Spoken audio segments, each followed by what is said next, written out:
Good afternoon, and thank you for joining us for today's webinar, Sourcing Trends and Challenges in 2019, Highlights from USFIA's Annual Benchmarking Study.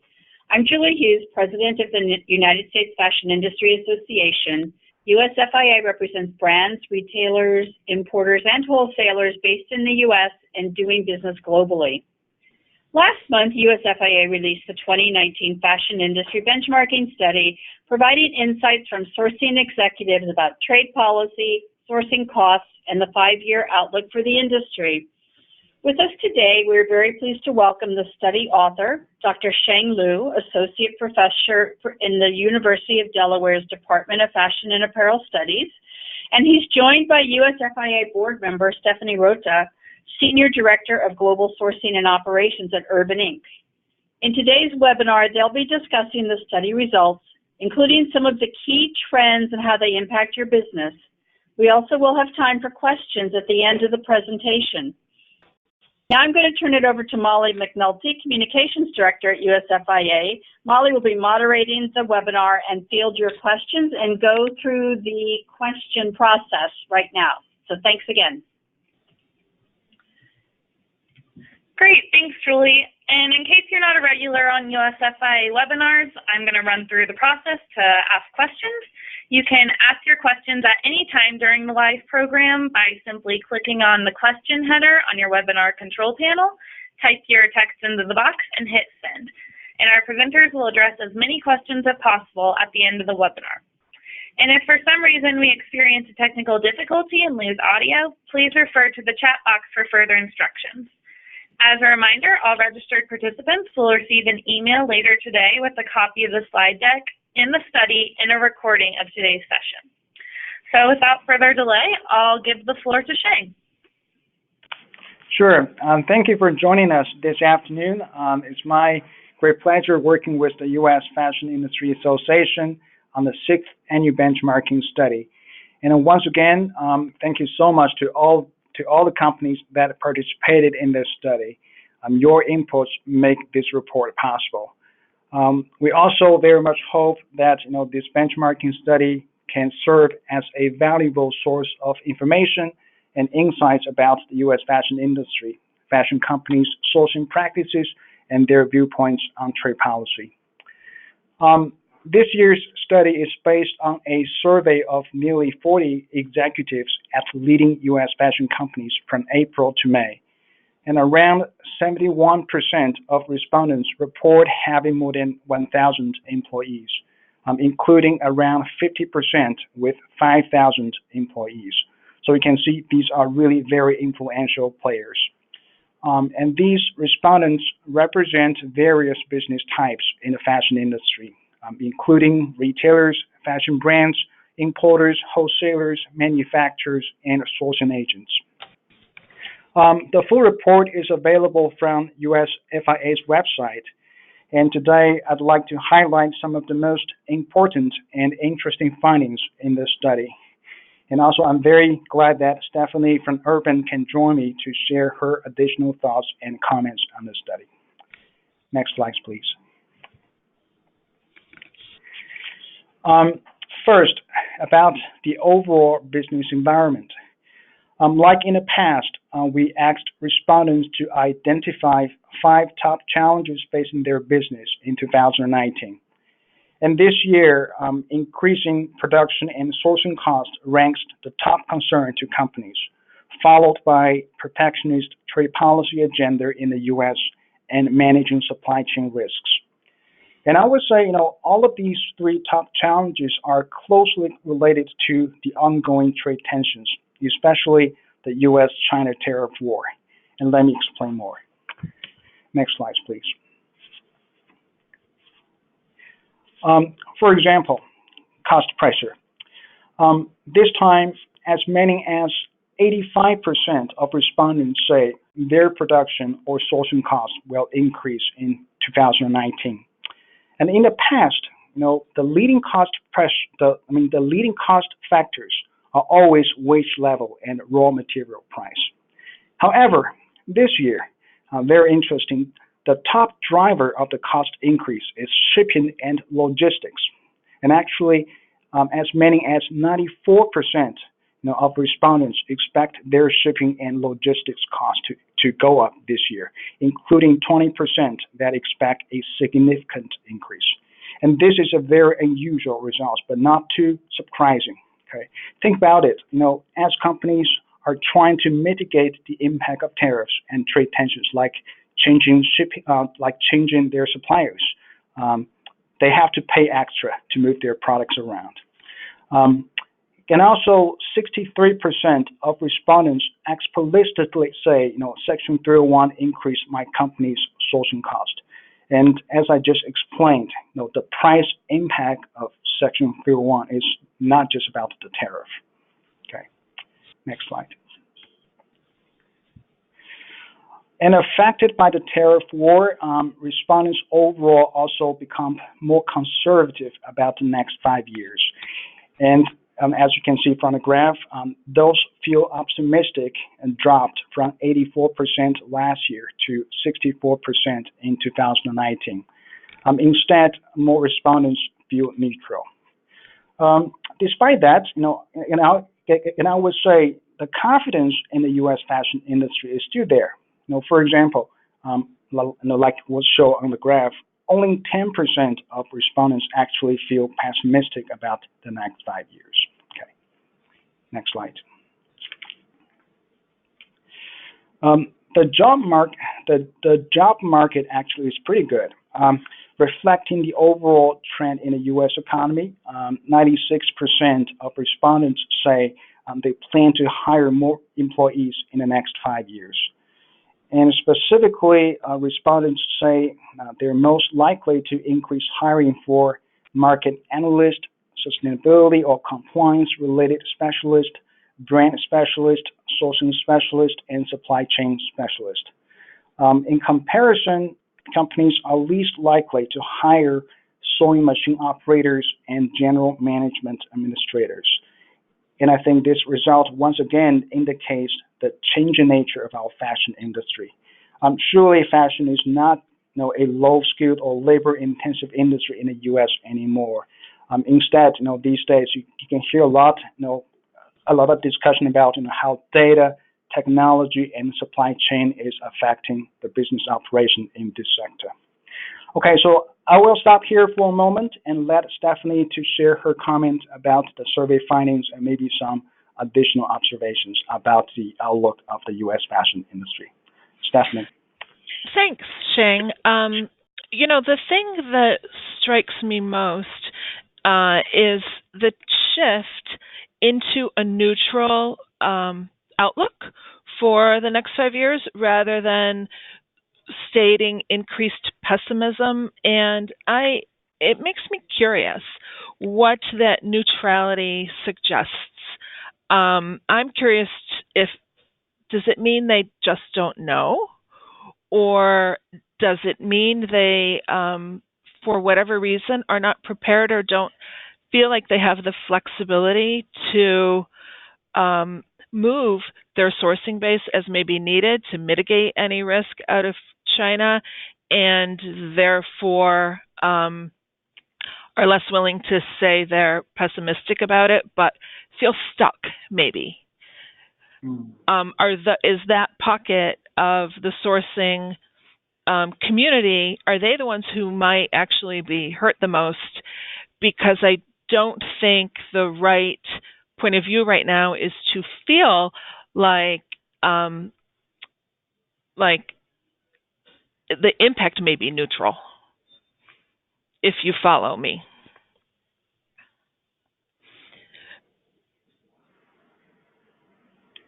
Do you have any thoughts on that, Sheng? Yeah, that's a very good point. I totally agree with you. Both from the survey and also from talking with industry, talk to companies. Truly, I think uncertainty is hurting business or kind of making companies feel a little bit worried. In a recession time, companies simply make less products. And when economy is booming, they just make more products. The worst case is companies don't know whether they should make more or less of their products. And because of the current trade environment, I think uncertainty truly make companies don't know what to expect in the next few years. And I think this probably will explain why more companies say they feel neutral about the next 5 years. That makes sense. And further, I'm going to say I have concerns about the logistics costs. People will try to offset that as much as possible, whether they're moving merchandise air or via vessel. And the natural instinct in the sourcing community, I think, is for people to turn to placing their orders earlier. And the knockdown effect of placing their orders earlier may not be very positive for the economy at large or those companies, because they may be forced into decisions earlier than they would have otherwise liked, which may end up being in conflict with what the customers are looking for when those goods arrive in store, which could lead to decreased profits and more goods sitting in markdown. So that is definitely something I think everybody should be paying close attention to and working with their transportation teams on getting a long-term strategy in place that will continue to offer flexibility that they need. Yeah, I totally agree. Yeah, and that's what stands out to me in the overall introduction, and I think it'll be interesting to look at more specifics on the sourcing piece now. Great. So I think it's the right time to talk about kind of the most exciting part of the study, companies' sourcing practices. And this year, again, as you can see from the graph, respondents report sourcing from as many as 48 different countries and regions, close to 51 in 2018. And consistent with trade statistics, Asia as a whole remains the dominant sourcing base for U.S. fashion companies. Actually, 8 out of the top 10 most used sourcing destinations are based in Asia, led by China, Vietnam, India, and Indonesia. Next slide, please. Yeah. And regarding companies' detailed sourcing portfolio, we find the so-called China plus Vietnam plus many model remains the most popular among respondents. However, the meaning of this model continues to evolve. So you may remember back in 2016 when we named this sourcing model for the first time, China typically accounted for like 30 to 50% of the company's total sourcing value or volume. Even last year, companies still typically sourced around 30% of their products from China and 10 to 30% from Vietnam. But this year, while China remains the most utilized sourcing base, the country is no longer always the top supplier for many U.S. fashion companies. And in fact, around 25% of respondents indicate they source more from Vietnam than from China in 2019. And this emerging trend, I think, is very important to watch. Instead, China and Vietnam now combined typically account for like 40 to 60% of U.S. fashion companies' total sourcing value or volume. And then companies also source from a few additional countries, such as Mexico, members of CAFTA region, the rest of Asia, and the United States. And each of such countries typically accounts for like less than 10% of companies' total sourcing value or volume. So this is the so-called China plus Vietnam plus many.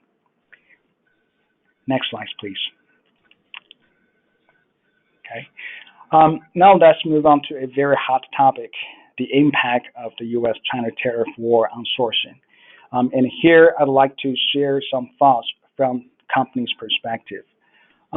First, we find that the tariff war accelerated fashion companies' pace of reducing sourcing from China. For example, based on a big data tool, I had a chance to track the number of apparel items newly launched to the U.S. market in recent years. They're measured in SKU, the stock keeping unit. As you can see from the graph, very clearly, starting in 2018, U.S. fashion brands and retailers had significantly reduced the number of SKUs they sourced from China.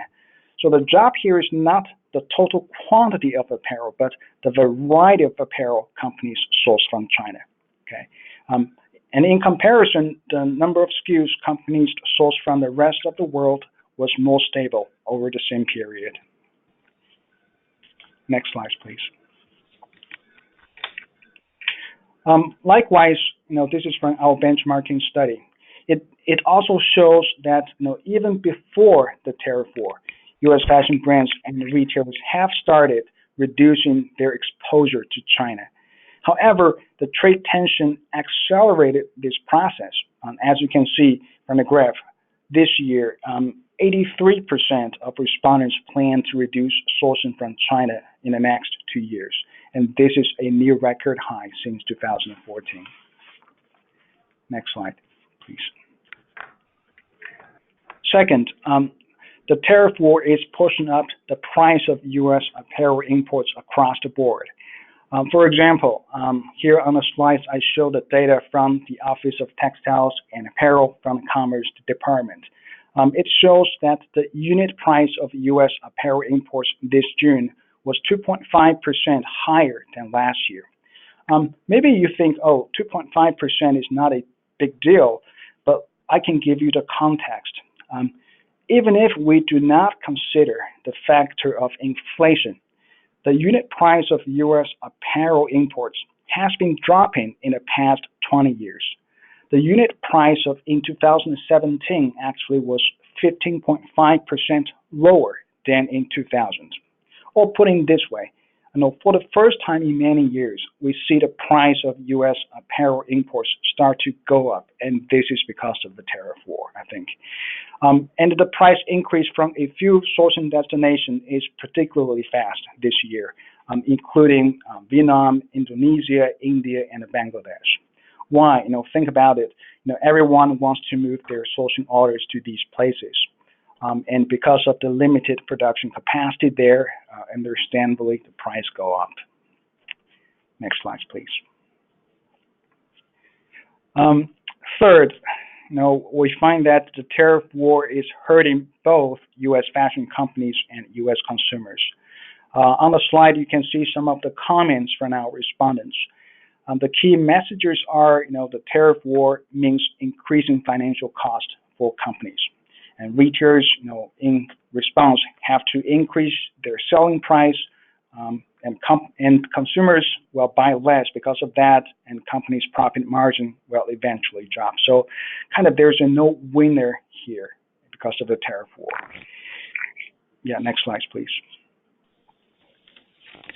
And furthermore, contrary to the popular presumption, the U.S.-China tariff war is not benefiting sourcing from the Western Hemisphere.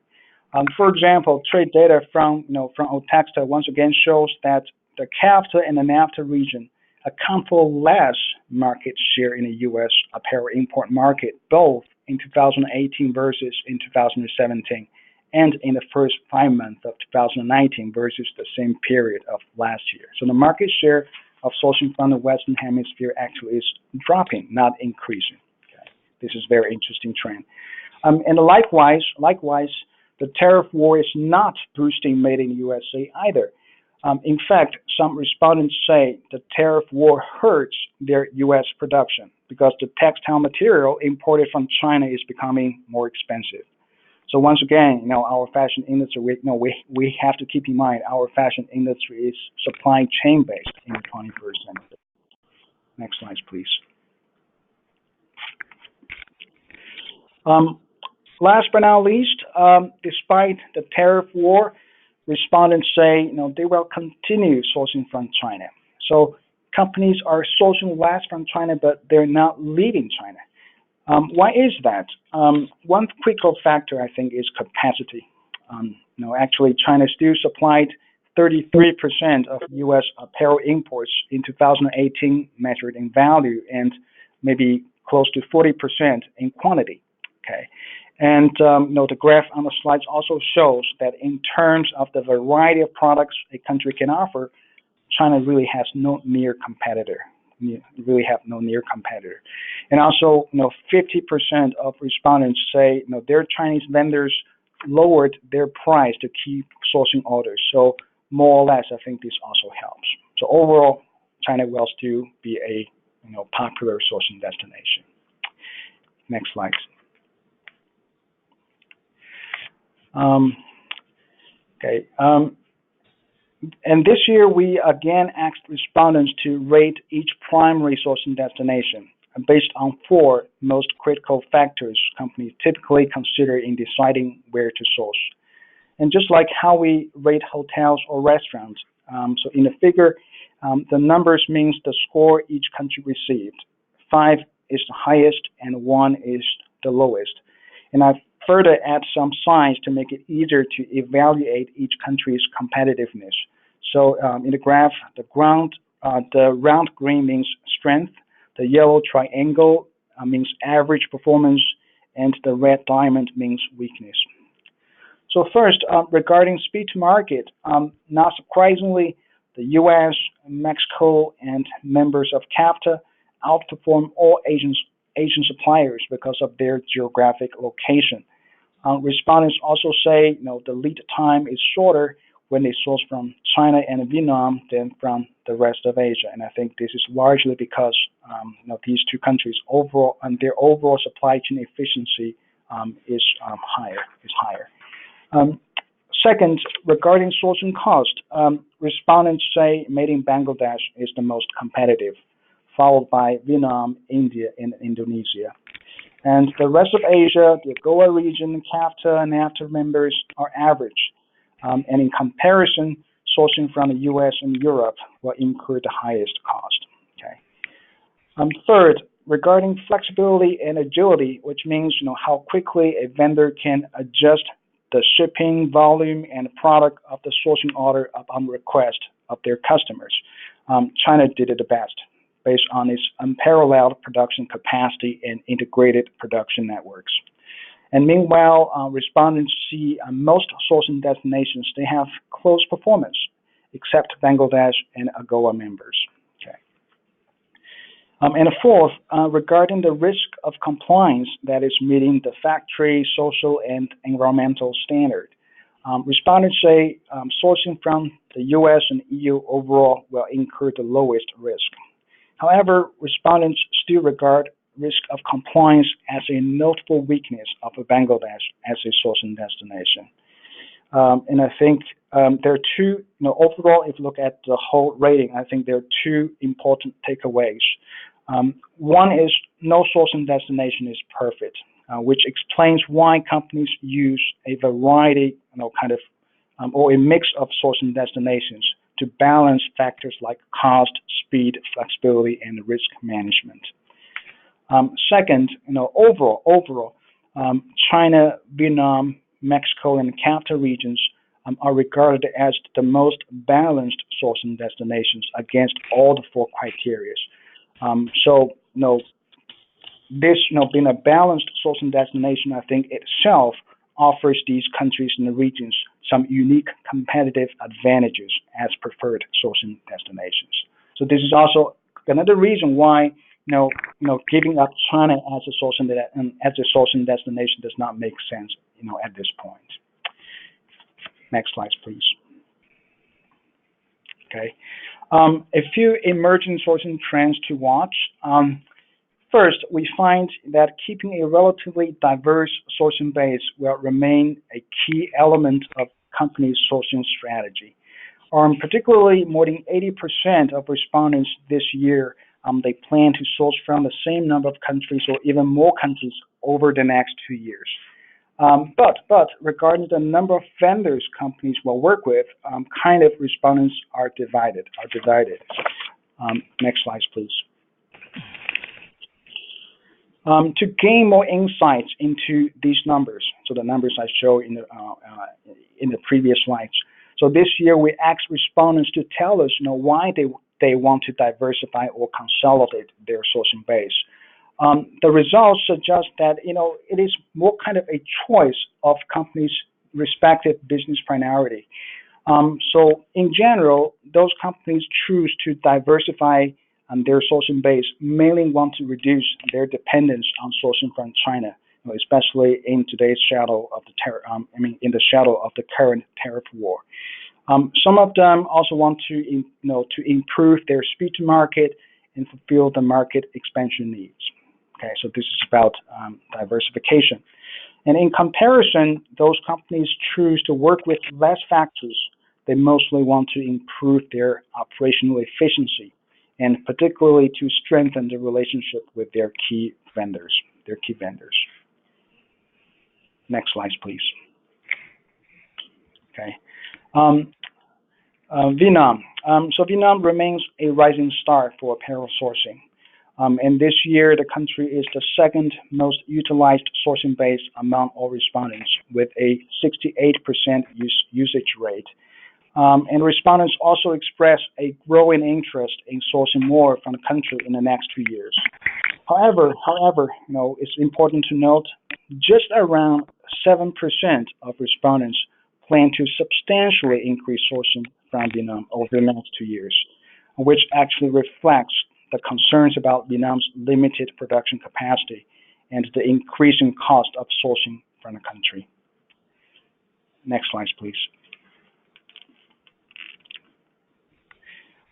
Likewise, Bangladesh is the 6th top sourcing destination among all respondents, with a 60% usage rate. And around 80% of respondents express interest in expanding sourcing from the country in the next 2 years, which is a record high, as you can see from the graph. Despite the price advantage, however, respondents still see Bangladesh not as attractive as many of its competitors regarding speed to market, flexibility and agility, and the risk of compliance. So this may kind of hold back some expansion of sourcing from the country. Next slide, please. This year, we also asked respondents about their interest in sourcing locally from the United States. And overall, companies say their sourcing value or volume for made in the USA textile and apparel will remain very stable over the next 2 years. Next slide, please. So according to respondents, one of the biggest advantages of sourcing from the U.S. is speed to market, which allows more speedy replenishment of in-season products and better control of markdown for companies. Meanwhile, there are also some notable disadvantages of sourcing made in USA apparel, such as high price, limited fabric options, shortage of skilled labor, and a very small production capacity. Okay. Next slide, please. Further, respondents say they want to have more information about U.S.-based textile and apparel mills, such as information, and such information is not always easily available there. So maybe industry associations like US FIA or policymakers can provide such help here. Okay. Well, that's a lot of information. So I will stop again and let Stephanie to share comments on the findings and her additional observations about the sourcing trend. Stephanie. Thanks, Sheng. A lot of information in there. A couple of things that I notice are interesting. While indeed Vietnam, India, Indonesia are taking on more capacity, Vietnam specifically growing, China's volume is not shrinking. They're still growing, albeit small, 2-3%, according to Texadata year over year, while their prices are going down. Meanwhile, Vietnam, their prices are increasing higher than their volume share is increasing. So that is reasonable to assume it's one of the factors that will temper, I think, the offshore shift, especially knowing that China does have the ability to partner and adjust costs if people aren't taking money back from their suppliers, they're making a mistake at this point, given the drop in the China currency and the appetite for protecting their business share. So that's one thing. Another thing I noticed was interesting on the graphs of the sentiment about sourcing from China and from Vietnam over the next few years. They're mirror images of each other. The strongly decrease in China at 6.7% up to 3.3% who think they'll strongly increase in China. Brave souls. It's just exactly the opposite for Vietnam. So it does suggest that a lot of the volume is shifting from China to Vietnam still. But with the rate of price acceleration in Vietnam, I don't know. I really wonder if we can expect to continue to see that same pace in Vietnam, or if we'll be looking to other countries. Can I jump in for a moment? Sure, please do. Actually, I just had a chance to look at the data from the World Trade Organization to look at the overall trend of world textile apparel trade, especially exports, apparel exports from China, from Vietnam, from Bangladesh. Very interesting. Now, from 2017 to 2018, apparel exports from Vietnam increased by 13.4%, and apparel exports from Bangladesh also increased by like 12%. However, if you look at their gains in market share, it's very limited. Two-digit growth, but their market share for Vietnam, it only increased from 5.9% to 6.2%. So just like 0.3 percentage increase. For Bangladesh, it's only merely increased from 6.4% to 6.5%.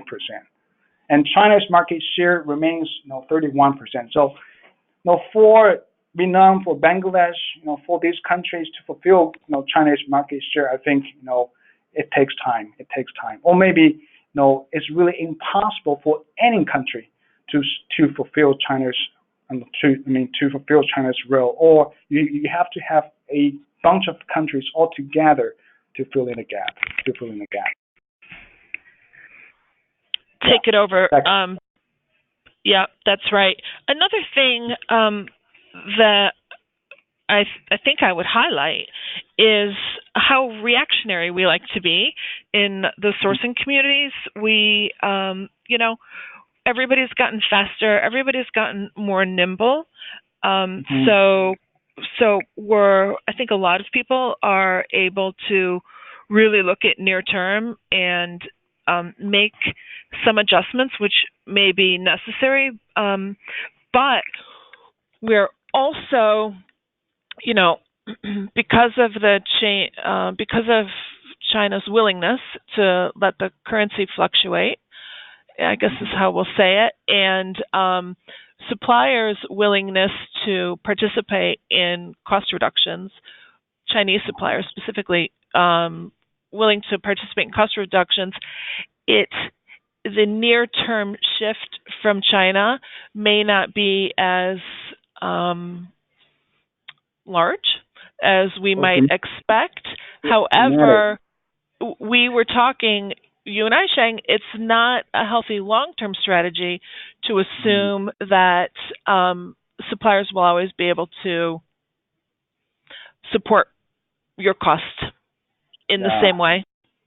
We're not always going to be coming off a change in currency. We're not always going to have the same factors that might give a little room in costing now that suggests you're okay in China, or you might be okay in China.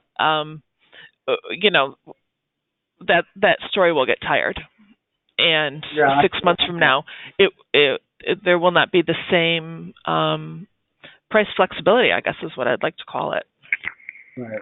Now, if you look back, I totally agree with you, Stephanie. Now, if you look at the rating chart, No, really, companies no longer see China as a place, to source cheap products. China's competitiveness is their complete supply chain, its flexibility, but not just being cheap. So I don't think, even though, according to the our findings, some Chinese vendors are willing to maybe lower down their price temporarily, but I don't think it can be sustainable in the long run. But also yeah, please, Stephanie. Well, that's a very good point, because indeed, I'm not sure what vendors or what customers are still out there in China for price versus for product and capabilities. And, a lot of people who are insourcing are sometimes surprised to hear that we go to China for their expertise, for the quality. Maybe it's just a decades-old stigma of China manufacturing, but in fact, if you want the best, most often you're going to go to China. Yeah. And regarding China, I think we also mentioned in last year's survey, we should recognize China is changing its role in a textile apparel supply chain. China is no longer just being an apparel exporter, and actually China is increasingly becoming a very important textile supplier for many Asian apparel exporting countries, including if you look at the trade data at the world level, China's market share in world textile exports continued to increase in 2018. Actually, it reached a record high 34%. Last year, and this is a record high in history. And for many Asian countries like Bangladesh, like Vietnam, Cambodia, Sri Lanka, right now I think more than 50% of their textile imports come from China, compared with only 20 to 30%, 10 years ago. So we should not always expect China to just maintain its role as a place to source apparel, but China itself is gradually, adjusting its role in the textile apparel supply chain. And that's a good point. That's their way of keeping their hands in business that may go offshore by being a textile supplier, and maybe even partnering in the development of textile mills offshore, where there would be continued China ownership. Sure. And that's smart. That's smart. We need to have textile bases in other places than just China. Right. So how about we continue, and maybe we can have more time to discuss after the last session of the presentation. Okay. Yeah, great. So the third part of the benchmarking study is fashion companies' view on trade policy. The first issue we examine is the utilization of free trade agreements and the trade preference program. So you may remember in the past few years, we consistently found that U.S. fashion companies were not very active in using these trade programs for sourcing, despite the potential duty-saving benefits. Could be affected by the U.S.-China tariff war. This year, respondents report overall more utilization of U.S. trade agreements for sourcing, and this is a positive sign, I think. Specifically, 12 free trade agreements and trade preference programs are used more often in 2019 than last year, and particularly those in the Western Hemisphere like CAFTA, like Haiti, HOPE, and HELP program, and the CBTPA. But two trade programs are used less, including NAFTA and AGOA, and I will explain more later. Next slide, please. And our finding is highly consistent with the official trade statistics. So here you can see the data from the Office of Textiles and Apparel, which also suggests a slight improvement of U.S. FTA utilization for apparel sourcing purposes. The share of U.S. apparel imports entering under FTAs rose from 15.7% in 2017 to 16% in 2018, which has been the highest in the past 4 years. Next slide, please. So questions has been asked, why U.S. fashion companies are not using FTAs more often for sourcing. In our past benchmarking studies, we already found a few factors, such as the yarn forward rules of origin and the heavy documentation requirements. And here, I'd like to offer one more perspective. So you can see from the table, the first column indicates, it includes the world's top apparel exporters. And unfortunately, U.S. has no trade agreement with any of these countries and regions, except maybe a potential U.S.-EU trade agreement, which, however, at this point, it's really at nowhere. Just like you are a vegetarian, but what's on the menu are meats. Surely, I cannot place the order. And so there's a mismatch between these trade agreements and from where U.S. companies typically source apparel. And in comparison, some countries like EU, like Japan, Canada, they're more aggressive in using trade agreements as a tool to help companies reduce sourcing costs and maybe expand their actual market as well. Okay. Next slide, please.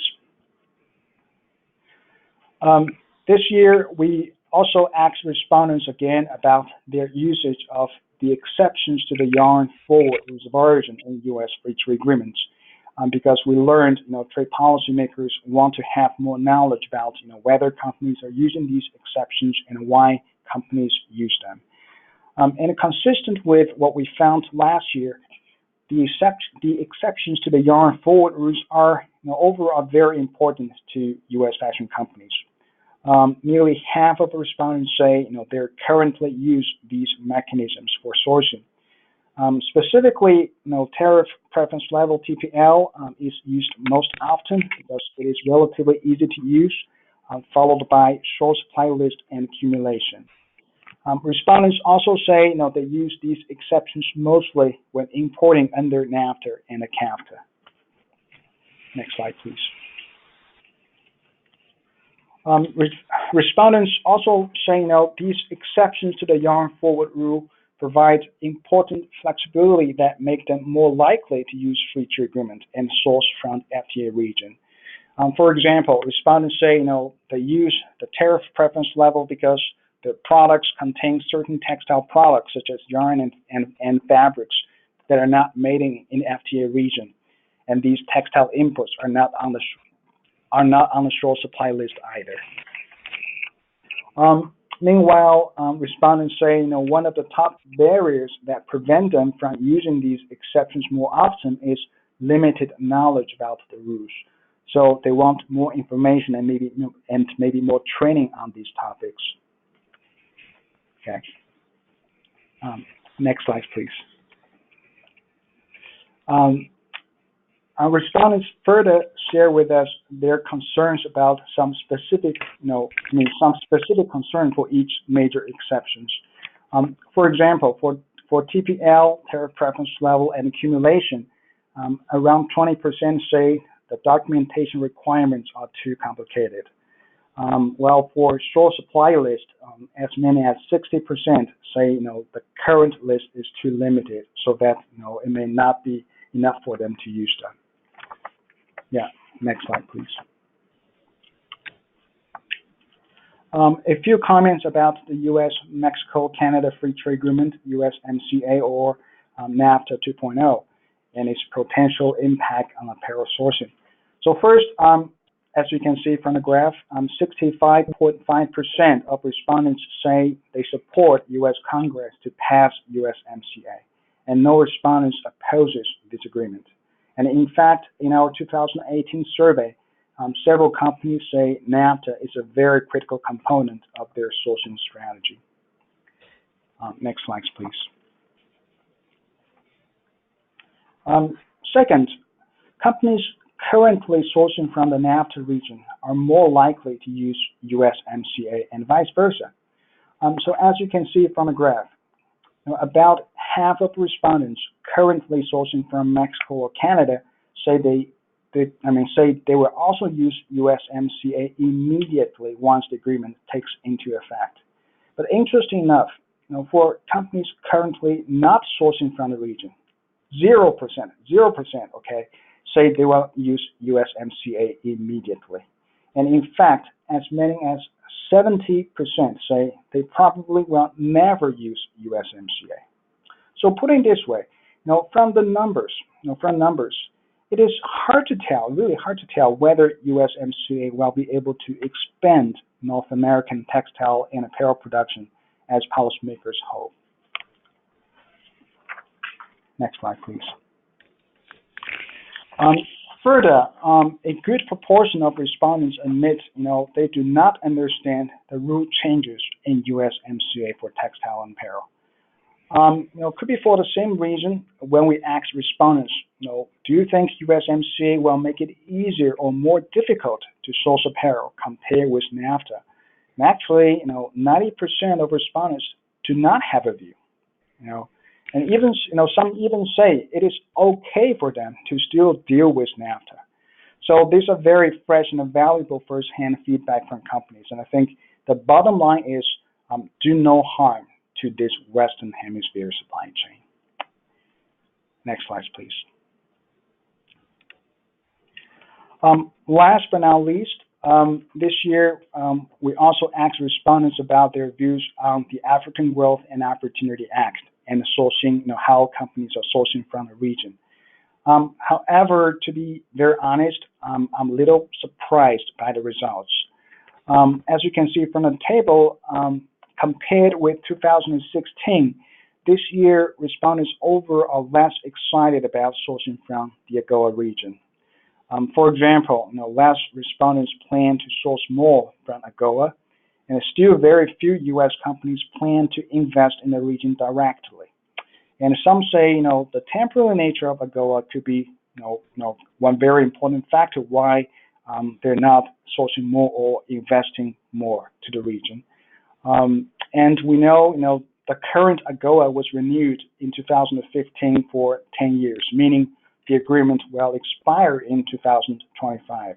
And, somehow, if you really, it's hard to believe, but that date is quickly approaching. So indeed, how to improve AGOA, especially to improve the genuine competitiveness of the region as an apparel sourcing base, will be something meaningful to think about. Next slide, please. Because of time, I will stop here, but just letting you know, there are many additional timely and important topics covered by the study, from how companies are trying to source in socially responsible and sustainable ways, companies' detailed sourcing diversification strategy, and the non-tariff barriers companies face. So I encourage everyone to read the report, and definitely feel free to let us know if you have any feedback and suggestions. Thank you very much. Now I give the floor back to Stephanie and Molly. I would just make a couple quick points so then we can turn it over to questions.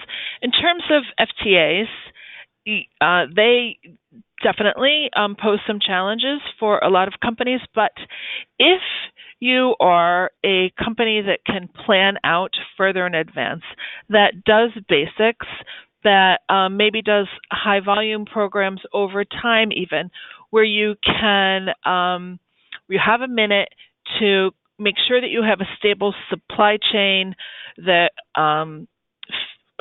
accommodates rules of origin, then you should be, without question, looking at utilizing FTAs as much as possible. It's surprising that there are so many FTAs, and in total, our apparel, I believe it was apparel imports, are just 16% filled by countries with FTA agreements, and that speaks to the difficulty or lack of flexibility in supply chain. So it definitely is a volume strategy from my point of view. And then the other thing that I would say about sourcing in the United States, I think a lot of companies have an appetite for it and would source more without even the fear of the relatively high price for sourcing in the United States, because price can be mitigated once we can start to build a supply chain in the United States again, and it all hinges on textiles. And without a robust textile supply chain that we have fast access to here in the United States, I think a lot of people are going to feel like their hands are tied, and I would say rightly so. So anyone out there who's interested in building a textile factory in Georgia, go for it. Great. Yeah, Keep going. Yeah, just a quick comment on Meeting USA. I totally agree with Stephanie. To me, the issue, first, I think Made in USA still matters. It all still is relevant. Just it's a kind of a niche strategy. It's a niche product for companies. Or we can say, products locally made in US no longer simply compete with imports. They just serve for very different purpose, like speed to market. And my recent study also shows, for those made in the USA products, US retailers, they can offer less discounts, and they can have more replenishment. So it's really different kind of purpose. And in terms of production, and I would say the difficulty or the challenge is it's not just about bringing one factory or two back to the U.S.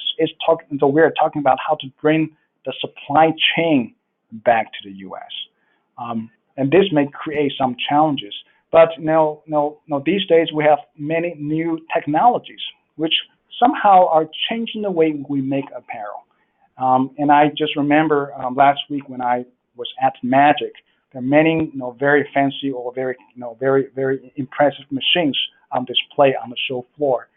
You can use machines to make jeans, some micro factories. I think maybe these technologies will help companies to rethink the model of making products, or maybe there's some really exciting opportunities of bring some type of apparel production back to the U.S. You have a point with that. Excuse me. Another thing that can support is the development cost. So using technology to reduce your development costs, reduce how you sample, knowing that is a large part of what eventually goes into a cost of merchandise and into our retail tickets, is something that could be leveraged in the United States to offset that price challenge. One thing actually is of a bigger concern to me is the mindset change. This is start from my conversation with my students. I'm a faculty from a fashion program, and I would say most of our students want to work for you guys, like retailers, fashion brands, and it's really nobody wants to work for a factory.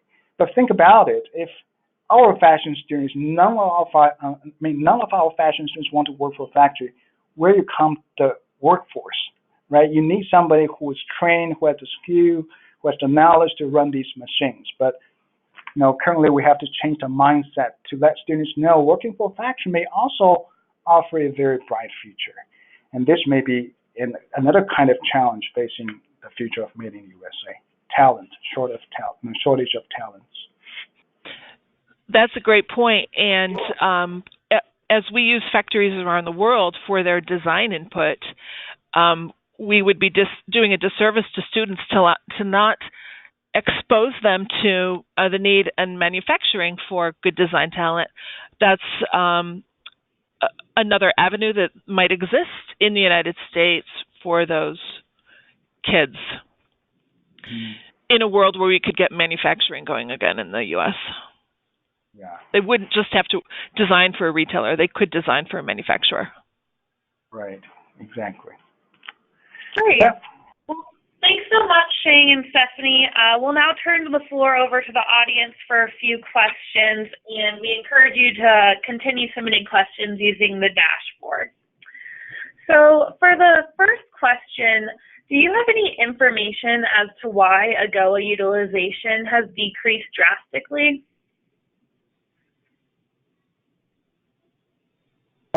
Just a few comments.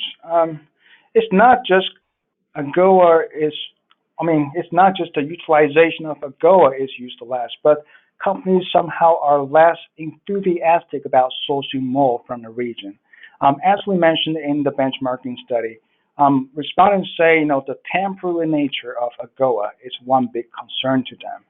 To think about it, okay, AGOA, if I want to use this agreement, I have to have a kind of assurance. This region, compared with many Asian suppliers, they're not, competitive in terms of price. If you compare AGOA with the Western Hemisphere, they're not really, enjoying a lot of advantages in terms of speed to market. So why I have to source from the AGOA region? Maybe you have to give companies some good reason to do that, and also encourage companies to bring some investment to the region. We have to admit, AGOA currently largely, relying on the so-called third country fabric rules. Without such a rule, there would be much less incentive to source from the region. But also for because of this rule, there's less incentive to build textile mills in the region. Somehow I feel factories in the AGOA regions, they feel so comfortable, or U.S. retailers, they feel so comfortable of just simply importing fabrics from Asia and then just use the cheap labor there to make products.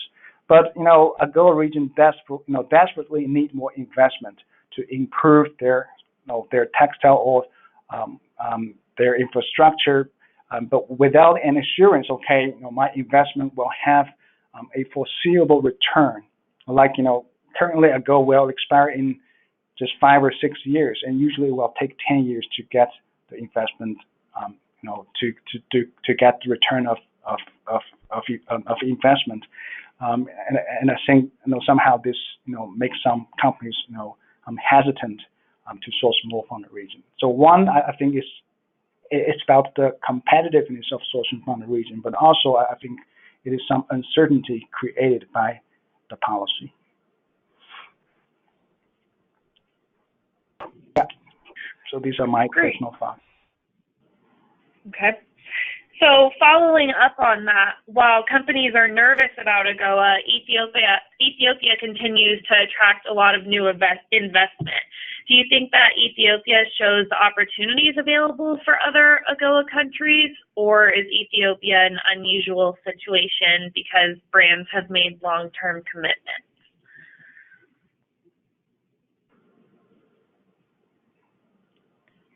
Stephanie, you have any comments? No, I don't. I don't source that. I'm not an expert. Just a quick comment. I'm not saying that nobody is investing in any AGOA countries. Okay, like Ethiopia, it's a really it's a place that is attracting investment, but very interesting. If you look at the model here, okay, ideally the model is U.S. companies, okay, or European companies. They directly invest in these countries, right? Because I'm sourcing from there. But actually, the current model is U.S. companies. They want to encourage Asian countries, okay, Asian investors to invest in these African countries in the AGOA region, and U.S. companies, assure these Chinese investors or Asian investors, okay, if you build a factory there, I can, source, I can promise some sourcing orders from the region. But if AGOA, expired, or there's some changes in the rules, and such a triangle relationship may not exist anymore. So I think how to continue to improve AGOA, how to really improve the genuine competitiveness. Even without these policy support, can AGOA be an attractive sourcing destination? I think this is something very interesting to think about. And one opportunity, actually, just from my personal observation or study, is the regional market. Don't always think, okay, African countries can only make products for American companies, for European companies. Why not? They can make products for the local market. So I'm very interested to see, if you follow the news, there's a new regional trade agreements reached by some African countries. I think this will create some interesting opportunities for the apparel industry in the region. Mm-hmm. Great. Thanks so much. So with that, I think we'll make it our last question. And so thank you again to Sheng and Stephanie and everyone tuning in. As a quick reminder, you'll receive a follow-up email containing the slide deck and a recording from today's program. Please do not hesitate to reach out with any additional questions. You saw Sheng's contact information on the previous slide, and of course, you can always contact USFIA directly by emailing us at info@usfashionindustry.com. And before we go, I want to remind all USFIA members to register for our virtual town hall update scheduled for Thursday, September 5th. Our Washington Counsel, David Spooner, and our Customs Counsel, John Pellegrini, will be joined by USFIA's partners to provide their insights. And finally, before we go, I want to invite everyone to our annual conference. On November 7th, we'll host our 31st Apparel Importers Trade and Transportation Conference in New York. It'll be a full-day event to learn what's happening with trade policy, transportation, and compliance, as well as an opportunity to network with colleagues. You can visit our website for more details and to register, and encourage you to register now to take advantage of our early bird pricing. And shortly, we'll be announcing 2 special events the day before the conference on November 6th, starting with an apparel classification event in the National Import Specialist, and then a very special event with our partners at PwC. So thank you again for joining us, and to Stephanie and Sheng, and we look forward to hosting you at the next USFIA event. Thank you. Thank you.